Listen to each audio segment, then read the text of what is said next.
Poor Henry had steaming issues. He had a small firebox, meaning he can't make enough steam. But one day, that was about to change. One day, Thomas was taking some trucks to prove how strong he is to Henry. It was a long climb until he reached the top. Then there was trouble. Thomas felt a bang from his wheels. Ouch! He said, stopped.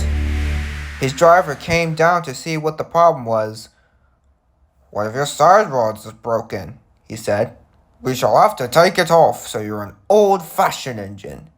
Thomas didn't like the sound of that. At the sheds, Henry was resting when the porter came up. Thomas has broken down, he said. We need an engine to take him to Marin. Can't Edward go? Asked Henry. Edward's busy somewhere else, said the porter. You're the only engine available. Henry steamed slowly away. He found Thomas at the top of the hill. He coupled up to him and he heaved and puffed and heaved. At last they arrived at Marin. The fat controller was cross with Thomas. Well, Thomas, he boomed, you want to show Henry a thing or two, and you certainly have done that. You've shown him how silly it is to ignore your limits.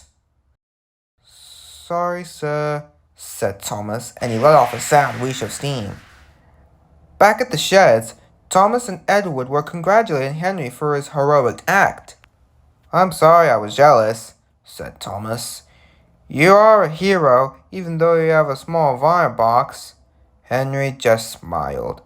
Thank you, Thomas, he said. Even though I had a small firebox, I still managed to help you take you to Marin. You are a hero indeed, Henry, said Edward. Henry couldn't help but smile.